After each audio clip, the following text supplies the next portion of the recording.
Hey, what's up, everyone? Thank you so much for tuning to another episode of TFG, better known as the Financial Griot. So here at Financial Griot, we discuss stories.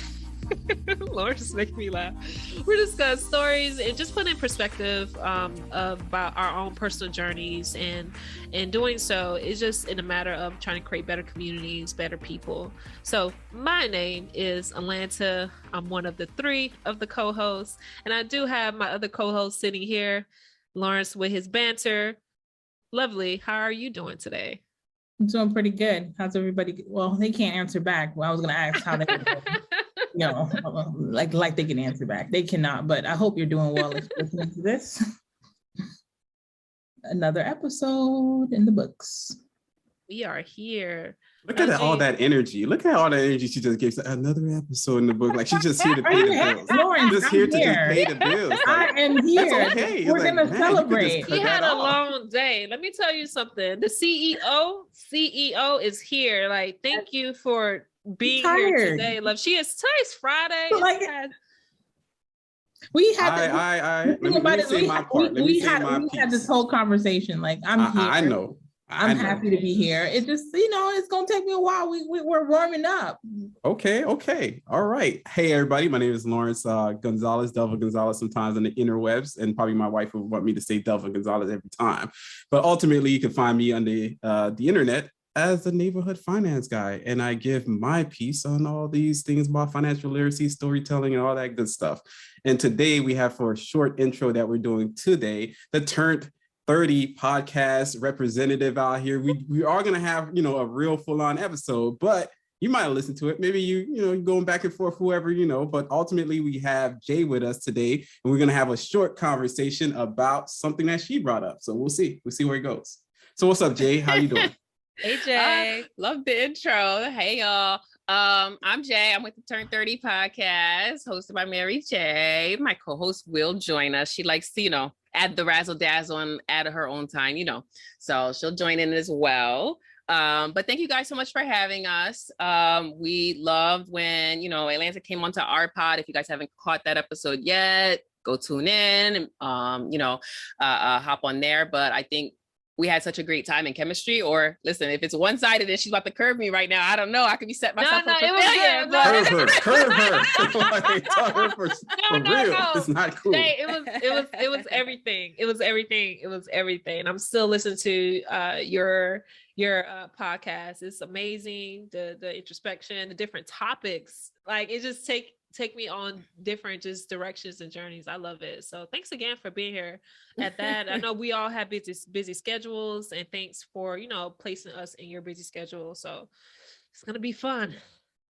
Yeah, I think the recent episode you guys dropped was about the revoking our black cards, like those type of things that we kind of should know. So I thought that was very ducks right now, in case y'all try to judge. I don't know where you guys were on that curve of it, but depending, I think, where you are on the map in the US, like what state you're in, where, your vibe and I think age, I think all that played a part. Mary doesn't agree. She just feels like either you knew this stuff or you didn't for the culture. And I'm always like, it depends on who influenced you. Like, I didn't have older siblings. My parents are immigrants, so where am I going to see some of this stuff? It's going to be in real time. The fact you never saw Baby Boy trips me out, because it was always playing on BET. That was selective ignorance. I decided to change the channel, but also y'all mentioned BET. Who's to say I had cable? See what I mean? Like, different financial standpoints. Like, I had cable. I get called. Hey, Jay is also Haitian, so I had to throw her out there. She has the Haitian card. Hopefully, right? You don't have the black card. You better have the Haitian card. You better have some kind of card. I got cards. First of all, I redeemed myself. I've done lots of trivia since the fact that I had to do trivia, and I knew a lot of the answers. I think the way that conversation started, yes, some of those movies I hadn't seen, but whatever. That post was skewed. You see, I'm still defensive about it. I was like, that post was skewed. They didn't even have like Bad Boys or Coming to America. So if you don't have that on the list, like, forget it.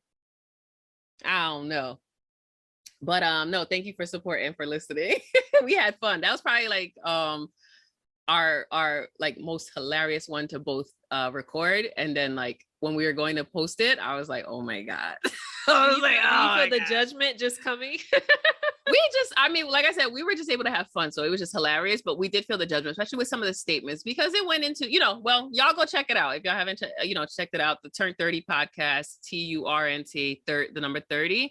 But some of the things we talked about as well was the fact that people will judge you and say, oh, well, you're not Black enough. And then, you'll feel like, an outsider. So for me, imagine, right? I already set the scene of saying not having cable, growing up possibly with like hand-me-downs from like a financial perspective, feeling like an outcast, Caribbean parents will be like, I didn't send you, my mom used to say it anyway, I didn't send you to school for fashion. Like I would be like, can I have the latest this, the latest this? I didn't send you to school for fashion. You're going to get what you get from like whatever department store. And I'm just like, oh, please don't make me wear this. So it was like already all those other like peer pressure judgments. And then to now have this other box of like, let's test your Black card. I'm just like, life is about tests, I guess. I guess it taught me the hard way to toughen up. I don't know. What's y'all perspective on it? It's funny because we always discuss about Black community and just the culture in general, how people view the Black culture just as monolithic sort of people, that we are kind of ingrained in the same just fashion sense or same interests for the most part, or financial standpoint where we are socioeconomically. Like you mentioned, you didn't have cable, right? In my end, I think we didn't have cable up until I was in maybe middle school, if I'm not mistaken. So I was able to kind of sneak and watch Baby Boy when I was supposed to, right? So we kind of view many people outside of our community kind of view us this one way. And it's kind of funny too, because when you're younger, you don't think that your place in somewhat of the Black culture, Black community, or your quote unquote Black card, because being, Haitian American at one point, I didn't feel like either I was Haitian enough because I was born in the country, or I wasn't Americanized enough because the things I was learning from my Haitian culture, right? Like, we're bringing those little small pots to school with all the sauce pot, the legume, and all those things together. So it's kind of funny because it's like, are we Black enough? Are we Haitian enough? So it's always that spectrum to see like where you are in the Black community, or being, a different culture or subculture, whatnot. I don't know. For me, I just feel like I'm just going to be me. And I'm going to accept the fact of my identity and who I want to be. And I'm not going to kind of place all these other stereotypical standards on myself, because if you do, you're never going to be happy. You're always trying to fulfill, someone else's expectation of who you should date, or how this should look, or how, your life goals should be, because you're in this group of people. And that shouldn't always be the case. No, valid. I agree. And I'm listen, not too many people get to have that self-esteem or self-confidence, but that's where it is. You just have to enjoy yourself and who you are, and not let someone else's like checklist be your measure point. Because I think like we could joke about it, but I'm sure every little pocket of life, people operate the same way. Like I think because we learn from that younger age to judge, or from peer pressure and things like that, wherever you go, somebody wants to know, oh, are you qualified enough? Even, job markets, whatever. So whether it's my Asian community, my Black community, my female coworkers, or coworkers that may feel like women can't bring enough to the corporate America work field, things like that. There's always this person, measuring up enough. And I think that's the downside of like letting people, where you think it's all fun and games. That's what I always say. It's all fun and games that you could judge. We could laugh about it, but cool, let's leave it there. But once people are truly like judging or measuring like your ability to be here, like my worth, my seat at the table, like, wait a minute, pause. Now you got me screwed up. Like, what you doing? So, but I get that all the time, especially the Haitian card. I think I was judged more growing up on that. And I think I said in the first season how my mom was like, you'll never get married with a Haitian guy or a Caribbean guy. Like you're not Haitian enough. Like what are you bringing to the table? I was like, dang, my own mom. Damn, that was a deep cut. That's a deep cut. Against me? Lovely said this a while ago. Like this is a side conversation we had a while ago, that women are really just like more tough on other women. and it's not even less of just the men, how they view us, right? Or the being sexist when it's really women. They're so tough on us. And yeah, I better keep that same energy on all the ladies. Keep that same energy all the time. It started with the parents and stuff. You don't know how to cook and clean. We'll never get a man and all this and that. It's not a matter how smart I am or how I am as my character or anything. It's women are tough, man. Haitian parents are tough in general, especially the moms. Listen, yes, women are tough. That's all I can agree. We are, because, and that's the thing, is maybe we're brought up to be like this, like strong multitasking. I don't know, all these freaking rules that they want to put on us. I don't know. It's not rules. It's women put rules upon themselves. If you ever, and I always tell that to people, but if you ever babysitted a whole bunch of kids, like if you babysit a whole bunch of kids, you could see a dynamic that's different between little girls and little boys. You literally see a different thing.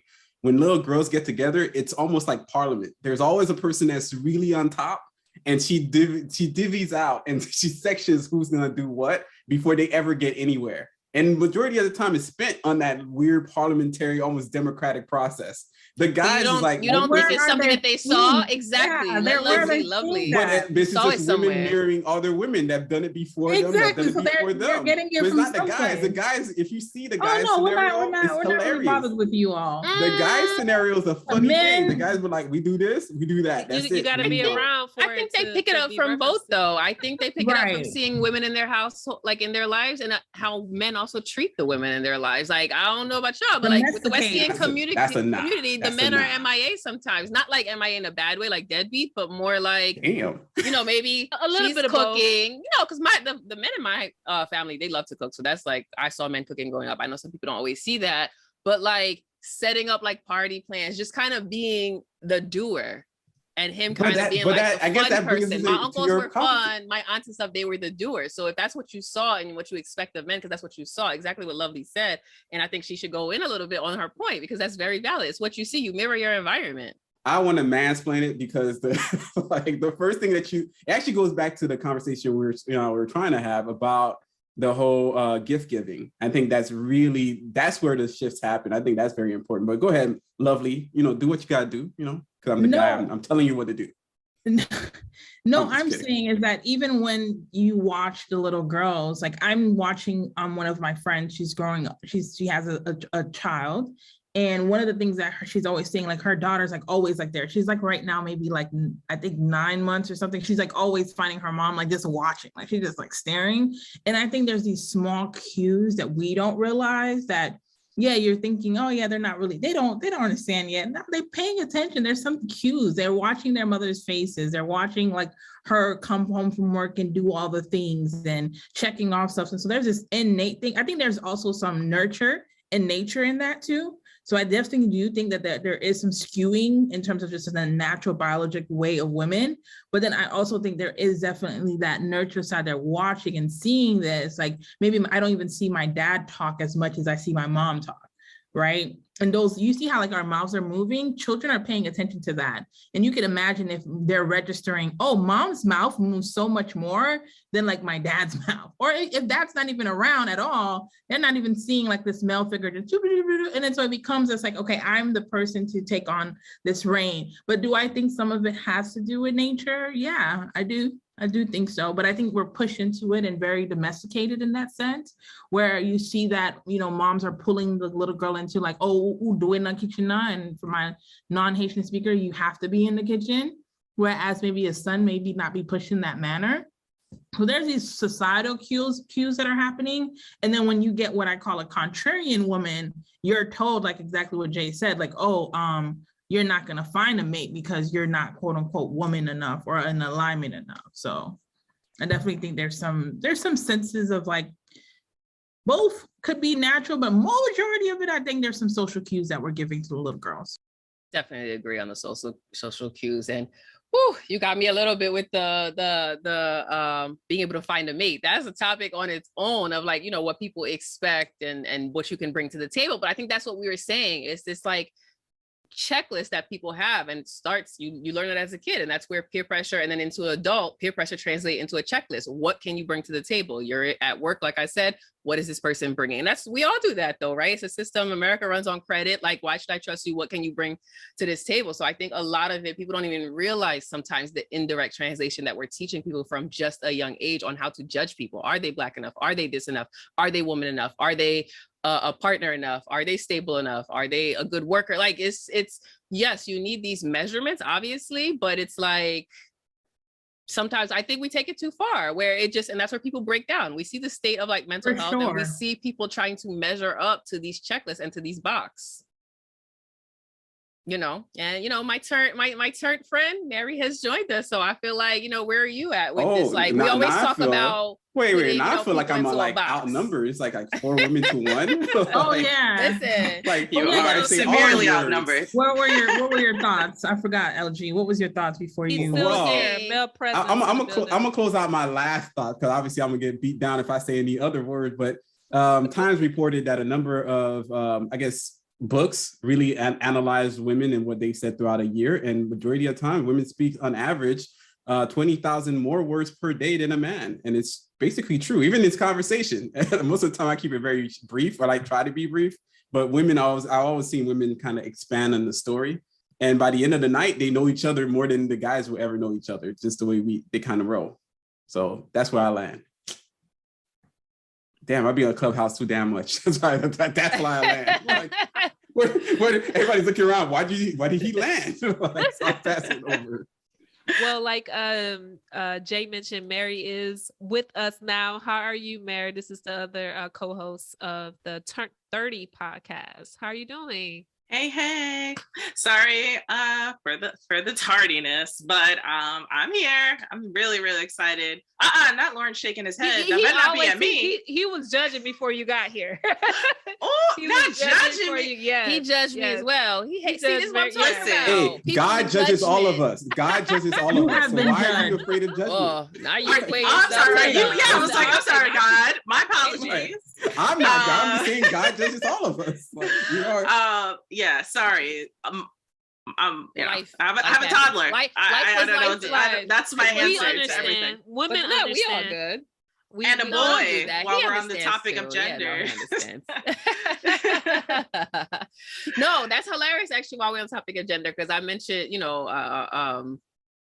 to Lovely, Yolanda, and Lawrence, that we had kind of just saw a tweet, I think like 2 days ago, or maybe last week at this point, that someone said, "I've never seen a boy give his friend a gift in my life."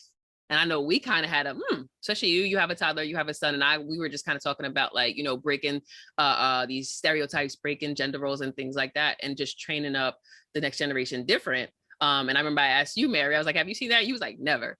I was like, never? You said never, ever. I was like, not even like our adult peers? Because I've seen it. And I don't know, maybe we should go around and see. I've seen it way more than once. I've seen it even when I was younger. Yeah. And I have nieces and nephews. Well, nephew, when they go to birthday parties, they give their friends gifts as well. When I was in middle school, I remember people were doing these like gift exchange, and I seen boys doing it too, like these gift cards, whatever. So I've seen it before.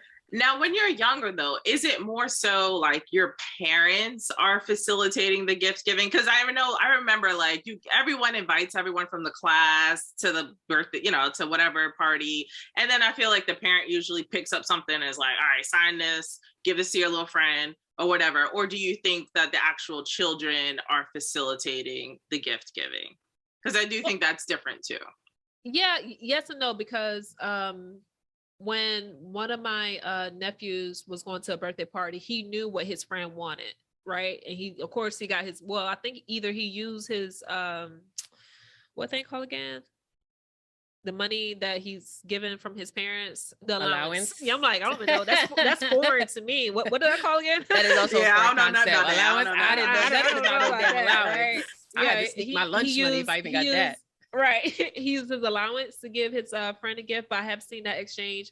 But I think the idea of gift exchange is a little bit different when you get older, especially as boys, because like I mentioned before, I recall in middle school, boys were doing not just like exchanging gifts, but it was doing stuff for each other. Right. So it's like, oh, you don't got it, I got you. Like, don't worry about it. Like stuff in those terms, I seen those. Or when there was an actual birthday party, they show up with, we were supposed to be drinking back then, but we were drinking. Like, bring beer, bring alcohol. That sort of gift exchange I seen in that state, men to men, or young boys to young boy. This is like, younger than 18. I seen those sort of exchanges. And of course, I have 4 brothers, so I see how they exchange gifts to each other as well. So, I mean, I'm from a big family, and I have, grown up, I just so many other people around me. So I've seen it in different ways, but it's not like just gifts. It's like doing something for each other. I think that's how men kind of show love, or show that, I'm here, I'm around, that sort of thing. So yeah. Okay. I'm on that page. I think that's valid. Doing things for someone versus an actual gift box unwrap and there's a gift. So I'm on that. That's what I've seen. I've seen both. I think, y'all are right. It depends on, like, first of all, how are you even defining a gift, right? People will think it's just like, put it in the box, put it in a bow and got to unwrap it, where it's like, no, who's spotting who's taking you out because you got a promotion. I'm talking about like more as an adult.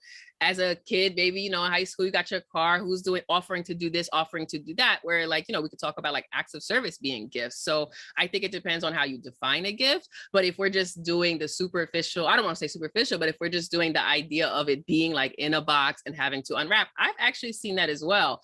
I was still thinking with the kids aspect, it's a little bit of, we do what we're taught or we do what we see. I think a lot of kids, because of whether it's peer pressure or they want to fit in, no one wants to be the kid to show up to a birthday party without a gift. So it's always like, whether it's the parents that initiated, like we have to bring something because people think you have to bring something when you go into somebody's house because you don't want to be like, empty-handed, because we were taught that as well, to not show up empty-handed.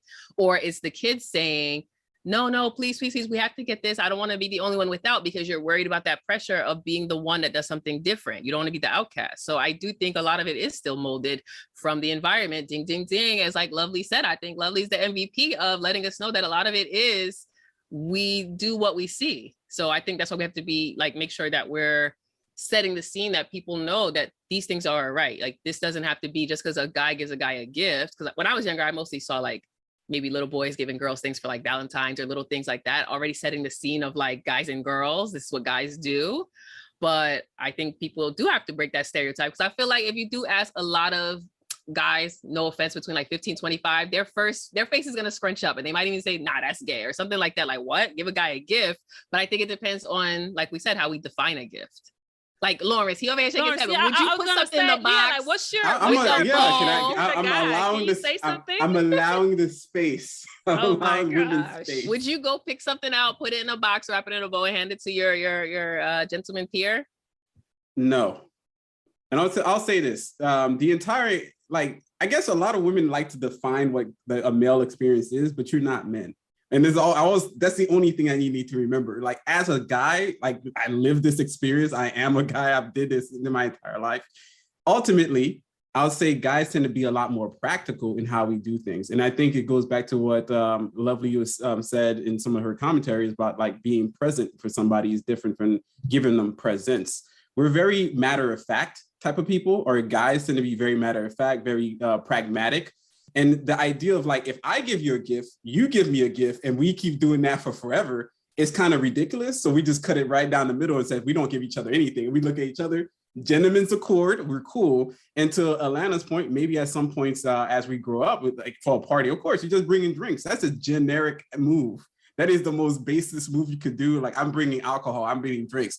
Or if I get a video game and you get a video game, you come home and we play together. It is what it is. It's not about like, for us, it's not about one-upping each other with gifts, as much more that we like each other's presence, and that's just about it. We don't have to do all the extra stuff, especially putting it inside a box, wrapping it up. And he's gonna be looking at you like, why don't you just give it to me, man? Why you have to put all the effort to box it up? And like, hey, we're better off, man. Just give me the gift. Because we're very thoughtful people.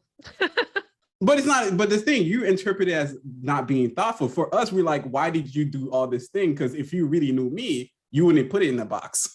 You just kind of give it to me. Nah, no, that's valid. I agree with that logic. If you knew me, because I was gonna say, I think we have to break away from people thinking only men can be practical or women are thoughtful or things like that. Yeah, I'm with him. Like, and to this, when I was younger, especially once I discovered gift bags, I was like, what are we doing with wrapping paper? This is a waste of my time. So I think when people are like, time is important, things like that. And from a young age, I was like, what are we doing here? Like, oh, gift bags exist for a reason. Y'all are outdated with trying to like gift wrap something all nice and put all these extra decorations on it. Like, no, they're just gonna rip it open and all the time with the fluff, with the extra fluff. Like how you fluff it is that thing. I have people stuff in a bag without tissue paper. That's extra money. It's like, why am I doing all this extra money? it.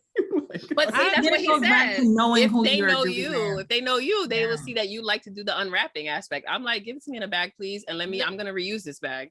Not yeah. You just hit it right on the head. So I like the fact that someone will go out their way to wrap a gift for me, but I really appreciate a gift bag because I'm going to use that same gift bag to someone else, or I just keep it, right? I love recycling. I do not purchase gift bags for anyone. I just use the same things that I have. What's interesting is I'm thinking about my aunt's husband. So he actually likes gifts, but if it's not like a great gift, don't even bother giving it to him. So he's like that. So don't be out here trying to give him a $2.99 or it wasn't thoughtful. Like when she knows that now because he would just kind of like, okay, what was the point of you even doing this? And she kind of got real offended. It was like a back and forth for years and years. And she just realized for him, it's like, if you're going to do it, I would rather wait 4 or 5 years that you ever give me something that's like really, really dope and really cool. And I'd be like, dang, like I've seen, like when we were at Christmas, she got him like a iPad, like an iPad Pro, whatever. And he was really happy because that was like the thing that he really, really wanted. So I think so many people are different. Men are different. And there's this woman that gave her husband sneakers at like her wedding. I don't know if you guys been seeing this post going around, and they still did the ring stuff, but like it was like, and it was like instead of saying giving this ring the whole statement, she gave like the shoes, like I think it was like maybe Nikes or something or Jordans, because that was not with these sneakers I wed. Yeah, exactly. I thought you meant like a gift at the reception. All right. No, she gave it across, and then what was interesting about that, it was just like it made me realize that everything that we're doing is perception of what we should be doing, right? And people probably look at that like, oh, that's weird. But it's just like, wait, that's her way. I mean, they still did the classical ring things. But it was one of those like, no, this is what I'm giving to you because in the heart of hearts, I know deep down in your side, you love them sneakers more than you even care about this band. Like, this is what you want. You know what people value. Exactly. Yeah. Oh, you know, we'll see. I'm similar. I don't do gifts. I don't like receiving gifts, and I don't like giving gifts. I feel like it's such. I don't know. I feel like it's a hassle. I'm more. Somebody in your life probably like, does she even love me because their gift or their language is like, she never. No, it's a lot of pressure too. It feels like a lot of pressure. I will do it. If I know it's a love language, I will do it. And I agree with Lawrence. It is a lot of pressure, like the build up to like, dang, are they gonna like this? But I'm more of like I guess acts of service, more of like, I'll do something for you. If I know like, you really needed your car washed and detailed, like I'll pay for that. Or if you really need a spa date because I know you've been very stressed and blah, blah, blah, like I'll do that. But like wrapping, giving something, buying something at the store, like that's too much work for me. Like it's partly out of laziness, and the other part is like, I just feel like people appreciate things that they are actually like, adding a little bit more value. I actually combine the acts of service. That's a good point you made, Mary, is I combine acts of service with my gift giving together. So I actually budget like $100 a month to donate if it's not church or some kind of charity, or if I see something on my timeline like a friend is actually raising money, like I had a friend raising money for a nonprofit, I will, give $50, $100 to that. So I kind of combine that together. And a lot of times they don't even notice I'm the one starting off their campaign or their kickoff. Like I don't have to add my name or something. I just want to show that I support what you're doing, and I'm giving you, and it's like an acts of service as well, because I want you to succeed and I want you to just do your best in whatever that you're trying to accomplish. So I actually budget that out every month. So if I can just give someone $50, $100 going to something that they want to do and they value, then I'm just all for it. I'm more along those lines because I don't have time to go out and look for a gift for you.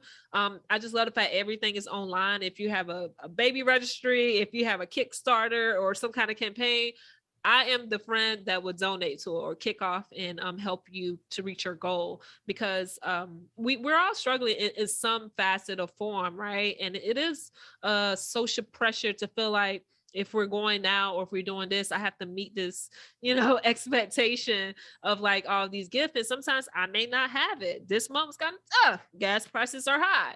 Your girl is struggling, putting some gas, like we're not really honest when it comes to friends and everything. So we can just go ahead and place, all these points and pointers about, being present, as well as giving presents to each other. And everyone just made a great points. Culturally, we're not this monolithic group, males and females, guys and girls. We all try to kind of reference what we see as we get older from our parents. But subconsciously, we just have to realize that, the friendships that we are creating and developing, it's really about getting to know that person and what do they want and the value of that friendships as well. So, I mean, that's how I will land. Lawrence, I want to make sure this is a safe space for you as a man. We want your perspective. Yes, I finally feel safe and heard. Yes. So at least from a guy's perspective, you're right. Not everybody is the same. So there are guys that do exchange gifts, and for whatever it might be. And I think in a lot of points that you guys made, maybe we guys typically like big gifts, right? We like big toys. We like big stuff. We like, hey, we want the Sony PlayStation 5.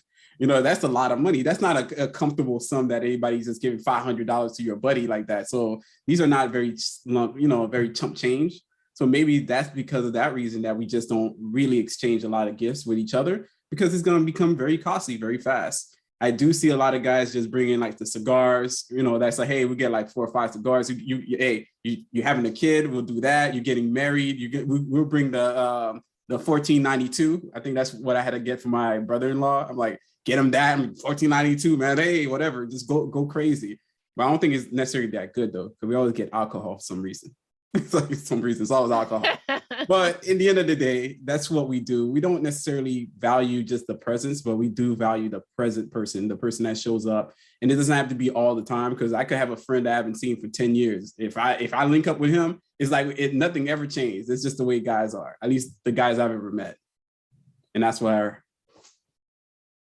I ain't gonna say that's valid. That's like you have to know who you're around. And I mean that's the thing though. Like, yes, if that's your true friend or your true partner, like if you're in a relationship, you're gonna come from a different space and a loving space. Like if you're talking about like simpleton, like giving like a gift to like whether it's like a coworker or someone that you don't have as much of an attachment to, I think, then it becomes like crickets, at least for me, because I am very practical. I'm not a big gift giver either, just like Mary said. So like I really, just like I hate small talk, I hate nonsense. So like when it's just like, oh, bring something for the potluck, oh, we're doing like Secret Santa at work, and I like that stuff like bothers me. And they're like, oh, it can't be a gift card, and I'll be like, oh, like what do you mean it can't be a gift card? Like let's just get this over with. Like I don't even know you like that, and this is just very superficial just because it's like holiday season or because of that. So I would rather, yes, maybe I'll give a gift card because I know that you're gonna go spend it this way. Or if you're expecting, like, you know what I mean, like I don't mind giving it, but I think let people do it the way, like we've been saying, like the way that we feel comfortable either giving it,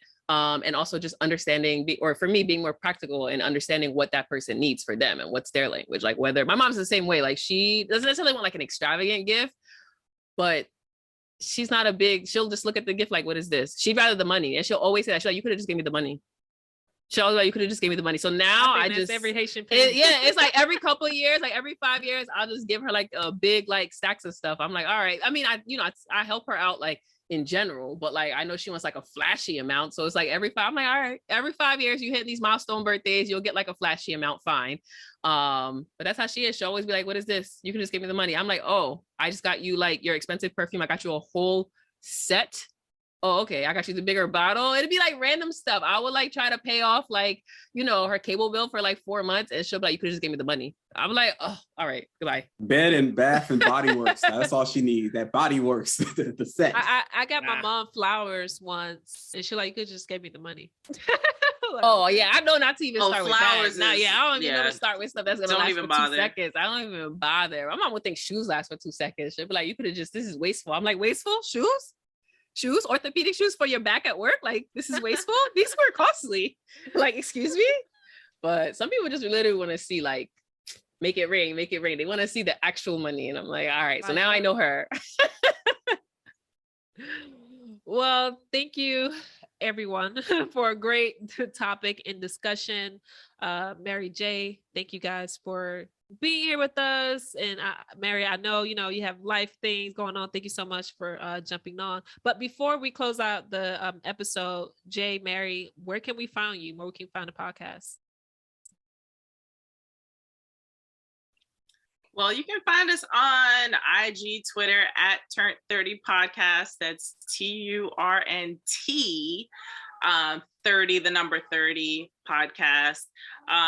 We be having little discussions or whatever, in the social media streets.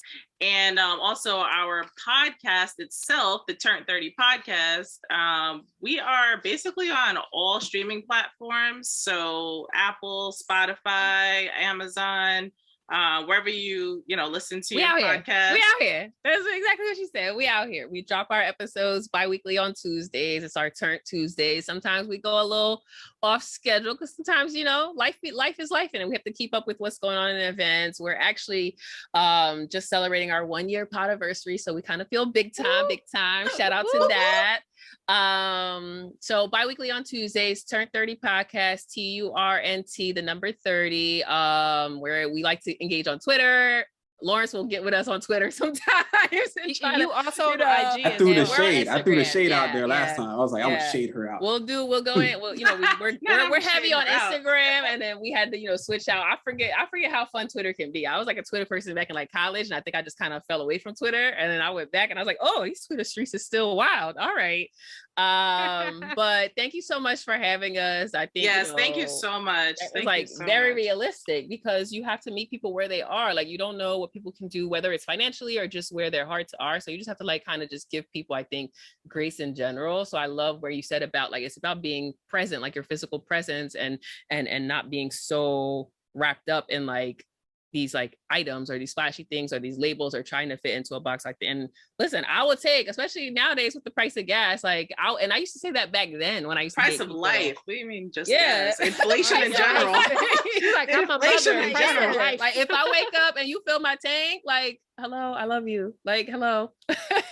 So I think, we love listening to y'all. I love how y'all bring a mix of like, life topics, dating, et cetera, and wrapping it up into the finance world and being financially responsible. So thank you guys so much for having us on. Maybe you guys think we're somewhat responsible adults to be able to come onto your pod.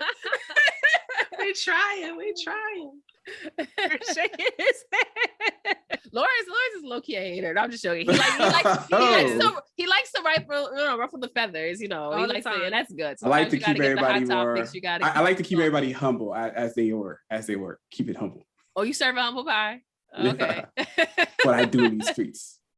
But I'll see y'all on Twitter. Yeah, y'all better tweet again. I'm gonna get mad. Twitter. He comes for like people get really angry, like on Twitter, like they be really like, angry at stuff. You're like, damn, you angry. Yeah, Twitter's an angry world. It is. It really is. People be mad at life. He'll be hella opinionated. They be hella opinionated on Twitter.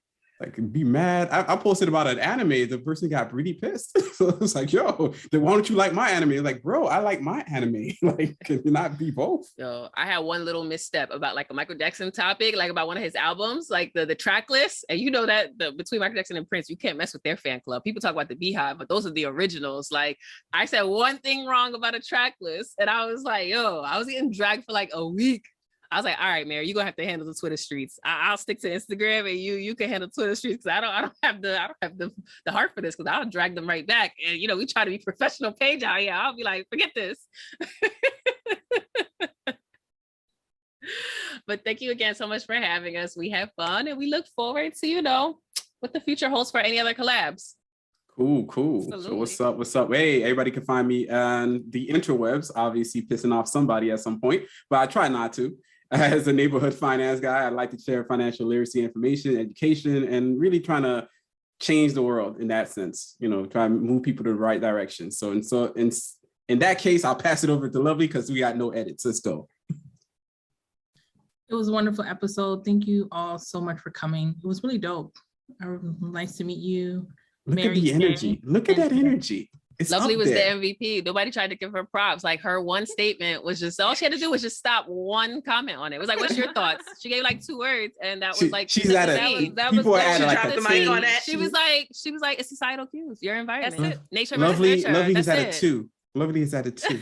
And guess what? They're gonna get this too because this is what I have at the moment. That's what you have. That's what I She got at the carried. moment. She low-key carried the whole episode. Like I was like, she's right. She Damn, said, you I gonna was give like, her we the don't even carry? talk that Like, long. man, She this carried one- the episode. You have to go back and listen to it, Mr. No Edits. Hey, You no not edits. giving We ain't her listening props. to it. Like, we put it out there. Let's We're wrap it gonna- up, guys. All right, Wrap y'all. it up Thanks so real much. slow. But thank you, you guys so much for coming on. It was really, really a pleasure. We should do this again because I feel like we have so much more to talk about. I feel like we got some more meat to kind of put on the plate here. So I can't wait to hear how we collab. Alana will set it up, not Lawrence. Alana, make sure that you set it up and coordinate it. Yes, Yeah. I will continue more future collabs. Oh, we're actually still We're here continuing. for I thought we this. were We're wrapping here for up. this. All right, guys. Thanks for having us. We're out for Turnt 30. We out. You just got to be out. All right, Atlanta never stop recording. Right. Bye. Stop recording, Atlanta. Just stop. Thank you for listening to the Financial Griot podcast, powered by the Wealth Builders Collective.